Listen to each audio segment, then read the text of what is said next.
Roberto Vargas, 42 years old, had just landed at Miami International Airport after a long week in Chicago. He was a construction project manager who traveled often for work. That Thursday night, all he wanted was to get home early and surprise his daughter, Sophia, who was 7 years old. He had not told anyone he was coming back 2 days before schedule. The cab ride from the airport felt longer than usual. He kept thinking about Sophia's face when she would see him walk through the door. He imagined her running toward her with her little arms open wide. That image kept him going every time he had to leave. Roberto had been raising Sophia alone for 3 years, ever since his wife, Diana, passed away after fighting cancer for almost 2 years. It had been the hardest time of his life. Losing her had left a hole in his chest that never fully closed. But he kept going every single day because Sophia needed him. He unlocked the front door quietly, hoping to sneak in and hear her laugh when she realized he was home. The house was dark and still.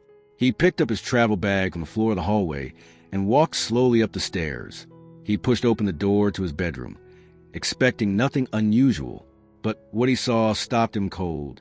There, sleeping in his bed, was Elena, the woman he had hired 3 months ago to help clean the house and look after Sophia when he traveled. And curled up next to her, fast asleep, was his daughter. Roberto could not move. He just stood there, frozen in the doorway. Roberto had not always been the kind of man who needed help. Before Diana died, their home in San Antonio, Texas, had been full of life. Diana was the heart of everything. She cooked big Sunday meals, kept the house beautiful, and made every ordinary day feel special. She had a warmth that drew people in and never let them go. When she was diagnosed with cancer, Roberto threw himself into caring for her, working long hours to pay for her treatment and still coming home every night to hold her hand. But the disease was stronger than all of his effort. Diana passed away on a Tuesday morning in September, 3 years before this story begins. Sophia was only 4 years old. She barely understood what had happened. All she knew was that her mama was gone. Roberto was 40 years old when he became a single father, and nothing in his life had prepared him for it. He was good at reading blueprints and managing construction teams, but raising a little girl alone was a different challenge entirely. He made mistakes. He burned dinners. He forgot to sign school forms. He missed parent meetings because of work calls, but he never stopped trying. He loved Sophia more than anything in the world. The problem was that his job required him to travel, sometimes for a whole week at a time. He had tried different babysitters and housekeepers, but Sophia never connected with any of them. The first one quit after 2 weeks. The second one she refused to speak to. The third one simply did not show up one morning and never came back. Roberto was running out of options. Sophia Vargas was 7 years old, and she had her mother's dark eyes and her father's stubborn chin. She was the kind of child who asked too many questions, drew pictures on everything she could find, and laughed so loud the neighbors could sometimes hear her through the walls. But behind all that brightness, she carried a sadness that no little girl should have carry. She missed her mother every single day. She would sometimes pick up Diana's old perfume bottle from Roberto's nightstand and smell it without saying a word. She never cried when she did it. She just stood there quietly, holding that bottle like it was the most important thing in the world. Roberto had noticed this. It broke him every time, but he did not know how to talk to her about it. Every time Diana's name came up, his throat would tighten and his eyes would sting, and he would change the subject before the tears could fall. He did not want Sophia to see him fall apart. He thought that if he stayed strong, she would too. What he did not realize was that Sophia had learned to do the same thing. She hid her sadness to protect him, just like he hid his sadness to protect her. They were two people carrying the same grief in separate rooms, never letting the other one see. Their relationship was full of love, but also full of silence where there should have been conversation. Sophia needed more than Roberto understood at that point in their lives. She needed someone who could be present in a way he had not yet learned to be. After the third housekeeper disappeared without explanation, Roberto sat down at the kitchen table late one night and wrote an ad. He was tired and frustrated, and the words came out simple and honest. He wrote that he was a single father in San Antonio, looking for someone reliable, kind, and patient to help care for his daughter and keep the house in order. He mentioned that he traveled for work and needed someone who could stay overnight when he was away. He posted the ad on a local community board and did not expect much. He had been disappointed too many times.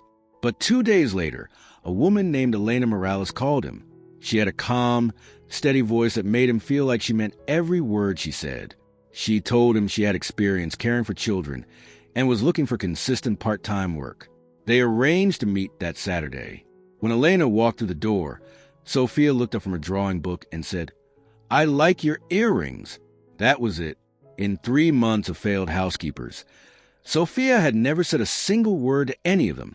Elena smiled and said, "Your daddy told me you love to draw. Can I see?" And just like that, they were sitting on the floor together, looking through Sophia's drawings. Roberto stood in the doorway watching, and for the first time in months, he felt something he could not quite name. It was not love yet. It was not even friendship. It was something smaller than that, but just as important. It was relief. And sometimes, relief is the beginning of everything. The arrangement between Roberto and Elena was clear from the start.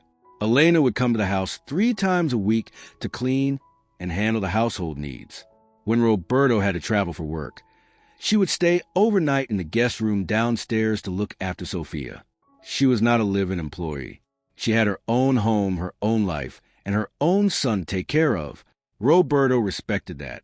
He paid her fairly, gave her a key to the house, and made sure the guest room was always comfortable and ready. Elena was professional in every way. She kept the house spotless, made sure Sophia had her meals, helped her with homework, and had her bathed and in bed at the right time every night. Roberto would video call Sophia before bedtime whenever he was away, and Sophia always seemed settled and calm. That was more than he had hoped for. What Roberto did not know was what happened after those video calls ended. After he said goodnight and the screen went dark, Sophia would sometimes grow quiet and still. Elena had noticed it from the very first week. The little girl would sit on the couch and stare at nothing for a while, like she was far away in her thoughts. Elena never pushed. She would just sit nearby and be present. Sometimes Sophia would talk. Sometimes she would not. But knowing someone was there seemed to be enough. Elena had a way of being present without making it feel like pressure. That was something Roberto had not yet learned. But Elena had been through her own darkness, and she knew what grief looked like in a child. That Thursday night started like any other for Elena. She had put Sophia to bed at 8:30, cleaned up the kitchen, and settled into the guest room with a book she had been trying to finish for 3 weeks. Miguel, her 10-year-old son, was at her mother's house for the night, as he often was when she stayed at the Vargas home. She was used to the quiet of this house at night. It was different from her own apartment, which always had the sound of the street coming through the windows. Here, in this neighborhood, you could actually hear the silence. She had just started to drift off to sleep when she heard it. A sound from upstairs, soft at first, then louder, crying. Not the kind of crying that meant a scraped knee or a bad mood. This was deeper than that. Elena knew the difference. She put her book down and walked upstairs. She knocked gently on Sophia's door and pushed it open. The little girl was sitting up in bed, her face wet with tears, her whole body shaking. She had been dreaming about her mother. Elena sat on the edge of the bed and wrapped an arm around her. Sophia buried her face against Elena's shoulder and cried until she could not cry anymore. Then she asked something that split Elena's heart in two. She asked if she was starting to forget what her mama looked like, because in the dream, she could not see her face clearly anymore. Elena held her tighter and did not let go. She did not have easy answers, but she stayed. That was what mattered most. Elena tried everything she knew to help Sophia feel better. She sat with her, talked softly, and brought her a glass of warm milk the way her own mother used to do when she was small. Sophia calmed down a little but refused to be left alone. Every time Elena tried to stand up, Sophia grabbed her hand and held on tight. "Please don't go," she whispered. "I don't want to be alone tonight." Elena understood that feeling in a way she could not explain. She knew what it felt like to lie in the dark and feel the emptiness pressing in from all sides. So she made a decision. She would not leave Sophia alone. She asked the little girl where she felt safest, and without hesitating, Sophia said her daddy's room. She said it still smelled like her mama. Elena hesitated for just a moment. She knew it was not her place to be in Roberto's bedroom. But Sophia's eyes were red, and her hands were still trembling, and no rule about professional boundaries felt more important than this child's need for comfort. She carried Sophia down the hall and tucked her into Roberto's bed. The moment Sophia's head touched the pillow, her whole body relaxed. She breathed in slowly and closed her eyes. "It smells like Mama," she whispered. Elena sat beside her, stroking her hair gently. She meant to stay only until Sophia was fully asleep. She meant to get up and go back to the guest room, but the warmth of the room and the weight of the night caught up with her, and before she knew it, she was asleep too. Roberto's first feeling when he saw them was anger. Not loud, explosive anger, but the sharp, quiet kind that comes from surprise. He had clear rules about this. Elena was to use the guest room. That was the agreement. His bedroom was private. It was the one space in the house that still felt like his. The one place where he still kept Diana's things exactly as she had left them. Her perfume on the nightstand. Her reading glasses folded neatly on the dresser. A small photo of the three of them tucked into the frame of the mirror. He had not changed anything in that room since she died. He could not bring himself to. Walking in and finding someone else in that bed felt like a violation, even if that someone had only the best of intentions. He stood in the doorway for a long moment, his travel bag still in his hand. The anger sat in his chest, tight and hot. But then he looked more carefully at what he was actually seeing. Sophia was curled up against Elena, the same way she used to curl up against Diana. Her small fingers were wrapped around Elena's arm. Her breathing was slow and deep. Her face, which so often looked a little too serious for a child her age, was completely relaxed. Roberto had not seen his daughter look that peaceful in a very long time. He stood there for what felt like several minutes. The anger did not disappear, but it got quieter. It made room for something else. Something harder to name, but impossible to ignore. Elena's eyes opened slowly at first. The way they do when sleep is still pulling at you. Then she saw Roberto standing in the doorway, and her eyes opened all the way at once. She sat up fast, her hand going to her mouth. "Mr. Vargas," she whispered, her voice full of alarm. "I'm so sorry. Please, let me explain." Roberto raised one hand to stop her, not to be harsh, but to keep her voice down. Sophia was still sleeping beside her, and he did not want the little girl startled awake. He tilted his head toward the door, and Elena understood. She slipped out of the bed carefully, making sure not to disturb Sophia, and followed him out of the room. Roberto walked downstairs without saying a word. Elena followed close behind, her heart hammering. She had worked so hard to be professional and reliable. She had never crossed a line before, but now, in the middle of the night, she was following her employer down a dark staircase in his own house, trying to figure out how to explain something that probably looked very wrong from where he was standing. She pulled her cardigan tighter around herself as they reached the kitchen. Roberto turned on the light over the stove rather than the overhead one. It was softer that way. He stood with his back to the counter, arms crossed, looking at her. He did not look furious. He looked tired and confused, which in some ways felt harder to face than anger. Elena took a breath, and then she started talking. The kitchen felt very still at that hour. It was past midnight, and the neighborhood outside was completely quiet. Elena stood near the kitchen table, her hands clasped in front of her, and told Roberto everything. She told him about the crying she had heard from upstairs. She told him about Sophia sitting up in bed, shaking, her face wet with tears. She told him about the nightmare, and about the question Sophia had asked, the one about forgetting what her mother looked like. She watched Roberto's face as she spoke. It started out guarded and closed, the way a man looks when he is trying not to let anything in. But as she kept talking, something shifted. His jaw softened. His arms dropped from where they had been crossed over his chest.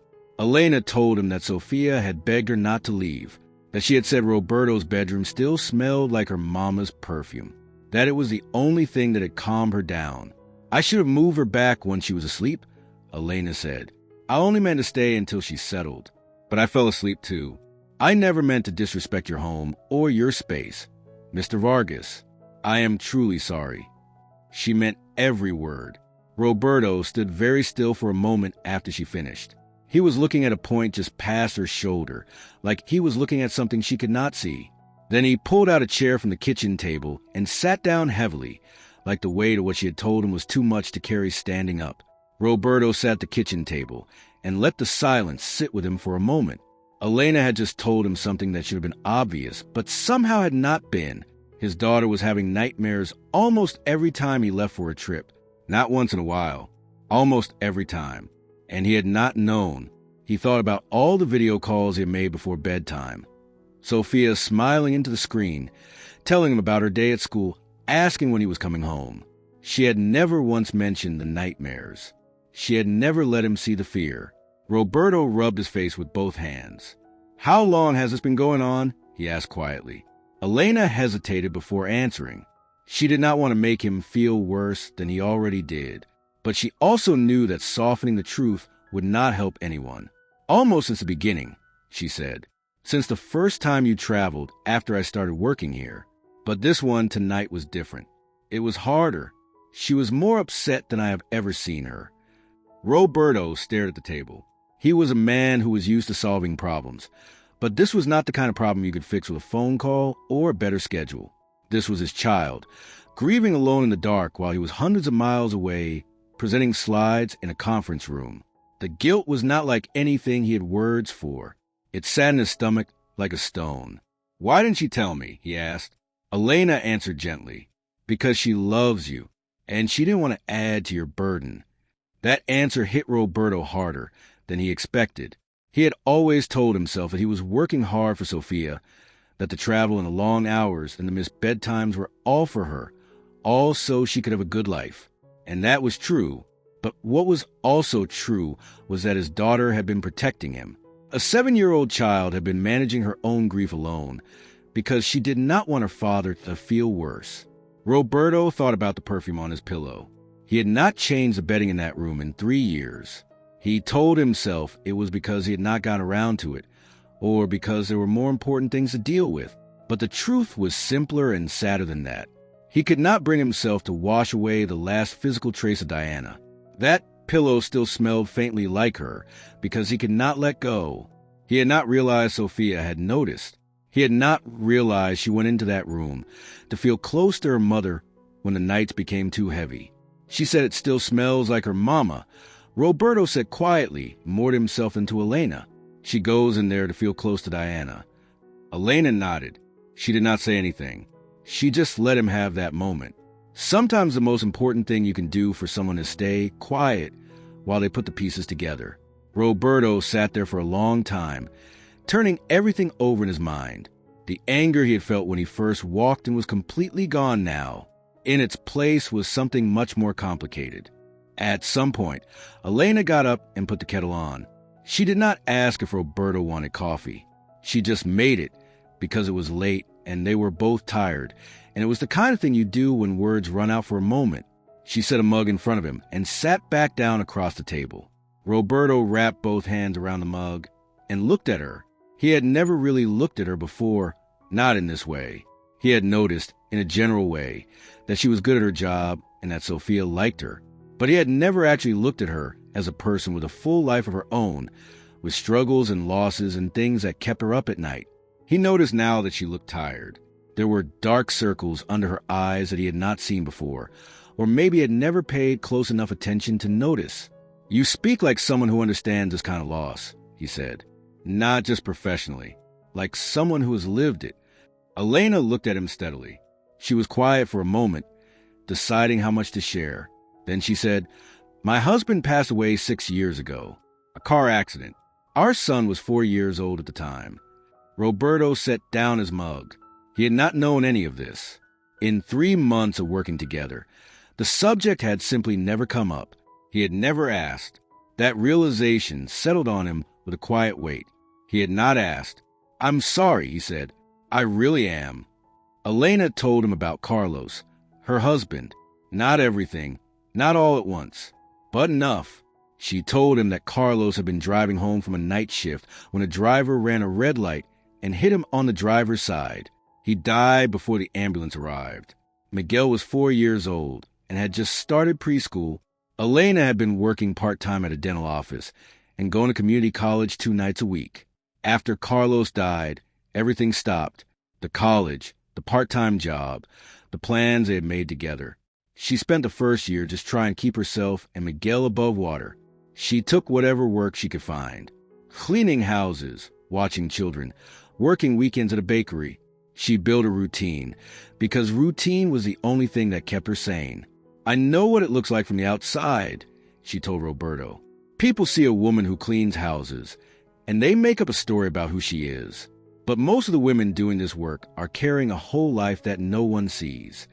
Roberto nodded slowly. He had never thought about it in those terms before. He had hired Elena to fill a practical need in his household. He had thought of her in terms of what she did, not who she was. Sitting across from her now at his kitchen table, he felt ashamed of that, not in a dramatic way, but in a quiet, honest way. He was ashamed that it had taken a crisis in the middle of the night to make him see her clearly. She had been right there for 3 months. He just had not been looking. They talked about their children for a while. Roberto asked about Miguel, and Elena's whole face changed when she talked about her son. He was 10 years old, bright and funny, and had his father's eyebrows and his grandmother's stubborn streak. He played soccer on weekends and had recently become obsessed with space, spending all his free time watching documentaries about planets and stars. Elena said he was at a difficult age, starting to pull away a little, wanting more independence, testing the limits the way boys do. She worried about him growing up without a father figure. She worried about whether she was enough. Roberto recognized every word of that. He talked about Sofia, and as he talked, his voice got softer. He talked about how she hid her feelings to protect him, about how he would catch her holding Diana's perfume bottle and not know what to say, about how sometimes he could not look at his daughter without feeling a wave of grief so strong it almost knocked him over, because Sofia had Diana's eyes, exact copies, same shape, same depth, same look that made his chest ache. "You love her so much it hurts," Elena said simply. It was not a question. "Every single day," Roberto answered. That kind of honesty was rare for him. He was not a man who spoke easily about his feelings. But it was past 2 in the morning, and he was exhausted, and Elena was sitting across from him with an understanding in her eyes that made the words easier to find. Sometimes the right listener changes everything. By 3 in the morning, Roberto had told Elena things he had not said out loud to anyone since Diana died. He told her about the guilt of being in Chicago at a work conference the night Diana passed. His supervisor had called him before he could get to the airport. He had not made it back in time. He had not been holding her hand. He had not been there. He carried that like a wound that refused to close, no matter how much time passed. He told Elena that there were nights when he lay awake in that bedroom and felt like the loneliest man in the world, that the success at work felt empty in a way he could never admit to his colleagues, that sometimes Sofia would say something funny at dinner and he would laugh, and then the laugh would turn into something else, a kind of hollow ache, because Diana was not there to hear it. Elena listened to all of it without trying to fix it. She did not offer empty comfort or tell him that time heals everything, which is what most people said. She just listened, and that was enough. Roberto felt something loosen in his chest that had been tight for 3 years. He had not realized how heavy it was until some of the weight lifted. This is exactly the kind of story that addictive stories exist to share. The moments that happen in kitchens in the middle of the night, when 2 people who have been carrying too much finally set some of it down and breathe. Elena shared her own burdens too, once Roberto had shared his. She told him about the medical debt that Carlos's accident had left behind. The hospital bills, the funeral costs, the credit card charges from the months when she could barely function. It had taken her 5 years to pay most of it off, and she had done it on cleaning wages and bakery shifts and whatever work she could find.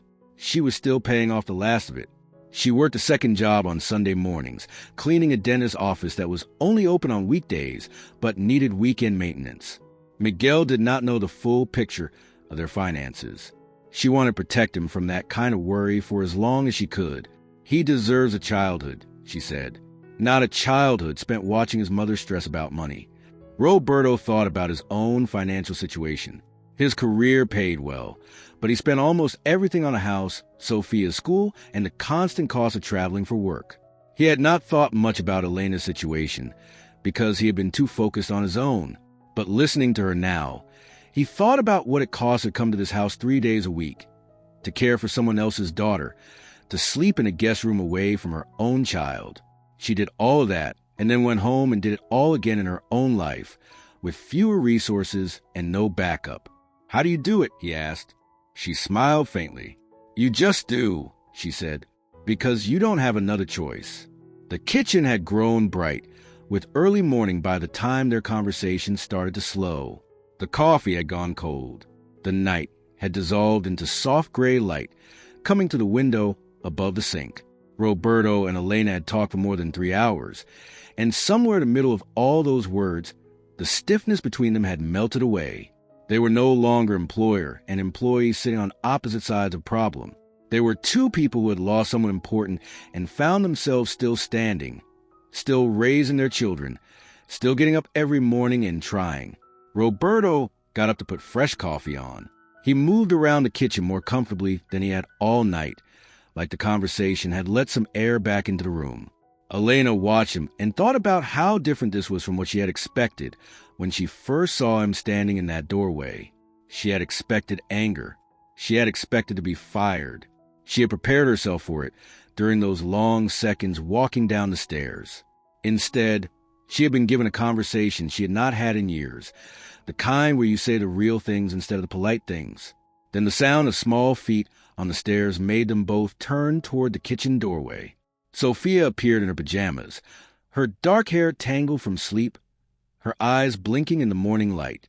The moment she saw her father, her whole face lit up like someone had switched on a light inside her. "Daddy!" she cried, and ran straight into his arms without taking another step. Roberto caught her and lifted her up, holding her tight against his chest. Sophia wrapped her arms around his neck and did not let go for a long time. He buried his face in her hair and breathed her in, that strawberry shampoo smell that was entirely hers. "You came home early," she said into his shoulder, her voice filled with the purest kind of happiness. "I miss you too much," he said. His voice was thick, and he did not try to hide it. Over the top of Sophia's head, his eyes found Elena's, and something passed between them. Not words, just a look that said, "I see you now. Thank you. I understand more than I did yesterday." Elena gave a small nod and looked away, giving him this moment with his daughter. It was such a small gesture, that look away, but it showed Roberto something important about who Elena was. She understood when to be present and when to step back. She was not trying to take up space that was not hers. Sophia pulled back from Roberto's shoulder and looked at his face with those dark eyes that looked so much like Diana's. "Are you crying, Daddy?" she asked, touching his cheek with her small fingers. "A little bit pumpkin," he admitted. "Happy tears." She considered this for a moment, then nodded as if that made complete sense. Then she climbed down from his arms and went to stand beside Elena. "Can we make pancakes?" she asked. And just like that, the morning began. Simple and ordinary and more beautiful than Roberto had words for. That same morning after breakfast, while Sophia was watching cartoons in the living room, Roberto sat down and made some phone calls. The first one was to his office manager. He told her he needed to talk to his supervisor about reducing his travel schedule. He had been putting off this conversation for months, telling himself he could not afford to, that his career depended on being available in every city his clients needed him. But sitting at that kitchen table, watching Sophia laugh at the television and hearing Elena washing dishes in the background, he understood that there was a cost to everything. Every week he spent in a hotel room was a week Sophia spent alone in the dark with her nightmares. That was not a trade he could keep making. His supervisor was understanding. They worked out an arrangement where Roberto would take a small reduction in his monthly pay in exchange for more remote work and a limit on out-of-town trips. It was not a perfect solution. There would still be travel, but it was better than before. The second call he made was to Sophia's school counselor. He asked for a meeting the following week. He wanted to talk about what support was available for children dealing with grief. He felt embarrassed that he had not made this call 3 years earlier, but he made it now and that was what mattered. When he got off the phone, Elena was standing in the kitchen doorway, drying her hands on a dish towel. "Good calls," she said quietly. He nodded. "Long overdue," he answered. Some of the most important changes in life begin with a single phone call that you kept putting off. In the weeks that followed, Roberto changed the way he talked to Sophia. He started asking her different questions, not just how was school, or did you finish your homework, but real questions. How are you feeling today? Is there anything on your mind? Do you want to talk about anything? At first, Sophia looked at him like he had asked her to solve a math problem she did not understand. She was not used to these conversations. Neither was he. It was awkward and halting, and more than once Roberto ran out of words and sat there feeling useless. But he kept showing up. He kept asking. And slowly, Sophia began to answer. She told him she dreamed about Diana sometimes, that in most of the dreams, her mama was standing in their old backyard, and Sophia could never quite reach her. She told him that she was scared she would forget the sound of Diana's voice someday. Roberto pulled out his phone and showed her the voicemails he had never deleted. He played one for her, Diana's voice saying something ordinary, asking to pick up milk on the way home. Sophia listened with her eyes closed. When it ended, she said, "She sounds like music."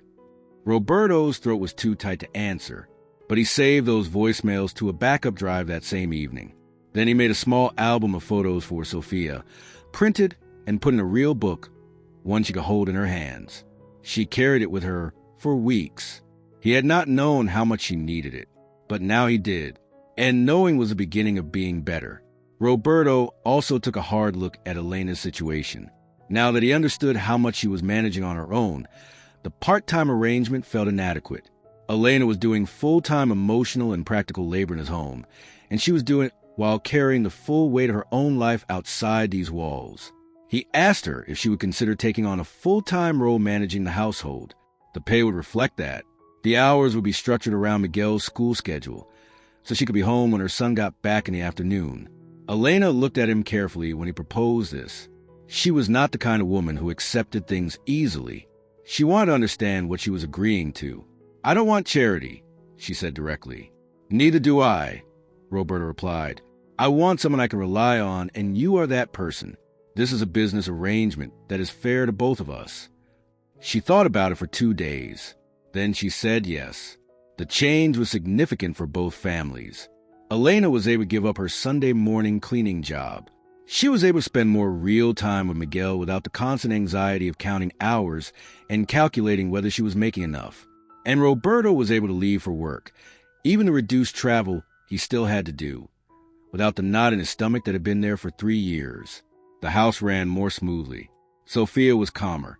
Even the atmosphere of the place felt different, less tense, more like a home where people actually breathed.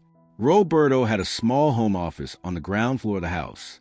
It was a room he used mostly late at night, after Sophia was in bed, answering emails and going over project files. He had been thinking about what Elena had told him, that Miguel sometimes stayed with his grandmother when Elena worked overnight, and that this arrangement was not ideal for either of them. He had an idea. He talked it over with Elena first, then with Miguel, who was quiet and reserved in a way that reminded Roberto of himself at that age. Roberto told Miguel that he wanted to turn the home office into a proper bedroom, one that Miguel could use when he stayed over. He told him he could pick the color for the walls and a poster for above the desk. Miguel looked at him for a long time without saying anything. Then he said, "Why would you do that?" Roberto thought about how to answer. "Because your mom takes care of my family," he said. "So I want to take care of yours." Miguel did not respond right away, but 3 days later, he told Roberto he wanted blue walls and a poster of the solar system. They went to the hardware store together that Saturday and picked out the paint. They spent the whole afternoon painting the room, just the two of them, talking about soccer and space and what Roberto's job was like. It was a small thing, but small things, done with care, have a way of becoming large things over time. That afternoon was the beginning of something real between them, with Elena working full-time and Miguel having a space of his own in the house. The four of them fell into a rhythm that none of them had planned, but all of them needed. Weekday mornings, Sophia and Miguel would sometimes eat breakfast at the same table before school. At first, they were shy with each other. Sophia was 7 and Miguel was 10, which felt like a very large gap at that age. But children find ways to close gaps faster than adults do. It started with a video game Miguel had on his phone. Sophia asked what he was doing. He showed her, and 20 minutes later they were sitting side by side on the couch, arguing cheerfully over whose turn it was. Elena and Roberto stood in the kitchen, watching this through the doorway. Neither of them said anything. There was nothing that needed to be said. Over the following weeks, small routines formed on their own. Miguel started helping Sophia with her reading some evenings, not because anyone asked him to, but because she asked him to, and he could not say no to those eyes. Sophia started following Miguel around when he played in the backyard, copying whatever he did with the dedicated focus of a younger sibling who admires everything about an older one. They did not look like a family to anyone who did not know their story. But inside the house, something was quietly becoming real.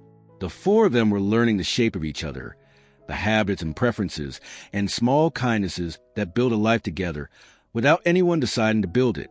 One afternoon, about 2 months after that first unexpected night, Roberto came downstairs to find Miguel sitting at the kitchen table surrounded by cardboard, paint, plastic cups, and printed papers about the solar system. He was building a scale model of the planets for a school project, and he was stuck. He had all the pieces but could not figure out the right order or the scale. He looked frustrated in the way a 10-year-old boy looks when he does not want to ask for help but really needs it. Roberto set down his coffee, pulled out the chair across from Miguel, and sat down. "Mind if I take a look?" he asked. Miguel shrugged, which Roberto had learned meant yes. Roberto started talking him through it, not doing it for him, but walking alongside him, asking questions, suggesting approaches, letting the boy figure out with guidance rather than instruction. Miguel loosened up gradually. He started talking more. He had a sharp mind and a lot of questions, and Roberto answered all of them. From the kitchen, they could hear Elena and Sophia baking, the clatter of bowls and the sound of Sophia singing off-key to a song on the radio. At one point, Miguel looked up at Roberto and said, without any particular drama, "Your daughter is really weird." Roberto laughed out loud, the kind of laugh that comes from somewhere real. "I know," he said. "She gets it from her mother." Miguel smiled at that. It was the first real smile Roberto had seen from the boy. It felt like crossing a bridge you have been building for months without knowing it. Sophia was in the kitchen doorway when Miguel said it. She had a cookie in each hand and flour on her cheek, and she had caught the tail end of the conversation. "Your mom is really nice," Miguel had said to her, nodding toward Elena. Sophia tilted her head and looked at Elena, who had followed her to the doorway. "Elena is not my mom," Sophia said, with a matter-of-fact clarity that only young children have. "My mom is in heaven." She paused, and then something crossed her face, a thought she was working through in real time. "But she is like a bonus mom. Right, Daddy?" The room went very quiet. Roberto looked at Sophia, then at Elena, whose expression was unreadable for just a moment. He could see that the words had landed somewhere significant inside her, though she was keeping her face still. He chose his words carefully. "I think Elena is very special to all of us," he said. Sophia accepted this with a nod, clearly satisfied, and went back to her cookie. Miguel looked at the table. Elena looked at a point past Roberto's shoulder. Roberto thought about what had just happened.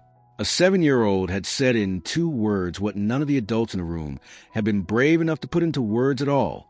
A bonus mom, not a replacement, not a forgetting. Something new, something that existed alongside the grief and the love and the memory, not instead of it. Sophia had understood this perfectly. The adults were still catching up. That evening, after the children were in their rooms and the house had gone quiet, Roberto found Elena standing on the back porch. She was looking up at the sky. Spring had arrived properly in San Antonio, and the air was soft and warm and smelled of the flowers Diana had planted in the garden years ago. Roberto stepped outside and stood beside her. He felt the weight of everything that had been unsaid between them over the past 2 months, all the moments that had shifted something without either of them naming it. "I wanted to apologize," he started, "for what Sophia said today. I don't want you to feel like there's a pressure on you that you didn't sign up for." Elena turned to look at him. She was quiet for a moment, and then she said something that surprised him. "What she said didn't make me uncomfortable. she said. It made me realize something I've been trying not to let myself feel. What's that? Roberto asked. He was aware of his heart beating in a way he had not been aware of it in a very long time. That somewhere along the way, this stopped being just a job to me, she said. And that scares me, because I have worked very hard to build stability for Miguel. I can't take risks with that. Roberto was quiet for a moment. Then he said, what if it doesn't have to be a risk? What if it could be something that makes both our lives more stable, not less? The question sat between them in the warm night air, full of possibility. Elena looked at him for a long time before answering. She was not a woman who rushed into things. She had learned the hard way that the things you rush into can fall apart just as fast. She had spent 6 years building something solid for herself and Miguel, and she was not willing to put at risk for a feeling, no matter how real that feeling was. I don't know if I'm ready, she said honestly. Roberto nodded. Neither am I, he said. I don't think either of us will ever feel fully ready. But maybe we don't have to figure it all out at once. Maybe we just take one day at a time together. She looked out at the garden, at the flowers that had survived 3 Texas winters and were blooming again now, stubborn and bright. She thought about what it would mean to say yes to this. She thought about Miguel, who had already started painting his walls blue and talking to Roberto about soccer. She thought about Sophia, who had called her a bonus mom without any hesitation. She thought about all the mornings in this kitchen, the breakfast and the coffee, and the quiet conversations that had become the most honest part of her week. Then Roberto held out his hand, not to take anything, just to offer. She looked at it for a moment, then she placed her hand in his. It was a small thing, holding someone's hand on a back porch in San Antonio on a warm spring night. But some of the most important things in life are small and quiet and arrive without warning. What followed was not a fairy tale. It was real life, which is messier and slower and more complicated than any story you can tell in a straight line. Miguel had a hard time for a while. He was 10 years old and had spent 6 years as the man of his household in a way that only a young boy with a widowed mother can understand. Now there was someone else in that role, and he did not know how to feel about it. He was not cruel about it. He was just distant. He would answer in short sentences, stay in his room longer, and sometimes look at Roberto with an expression that was hard to read. Roberto did not push.